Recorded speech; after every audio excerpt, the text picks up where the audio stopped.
வணக்கம். ஜெய்ஹிந்த். பாரத மாதாவுக்கு ஜெய். நம் இந்திய திருநாட்டை வல்லரசு நாடாக ஆக்குவதே நமது லட்சியம்.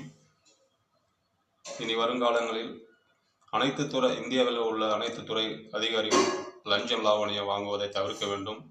பொதுமக்களும் நண்பர்களும் லஞ்சம் கொடுப்பதை தவிர்க்க வேண்டும் என்று அன்போடு கேட்டுக்கொள்கிறோம்.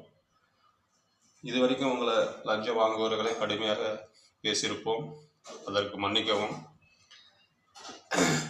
ஒரு புது அவதாரம் UTI முருகன் எடுத்து வருகிறேன். இனி அன்போடு அரவணைப்போடு நம் இந்திய தேசத்தை வல்லரசு நாடாக ஆக்குவதே நமது லட்சியம். லஞ்ச லாவணத்தை ஒழித்து நல்ல ஒரு வளத்தை சேர்க்க வேண்டும். சுதந்திரம் வாங்குவதற்கு முன் எத்தனையோ உயிர் தியாகங்கள் பண்ணியிருக்கார்கள். அவர்களுக்கு நம்ம சமர்ப்பிப்பது லஞ்சம் வாங்குவதை தவிர்க்க வேண்டும் என்று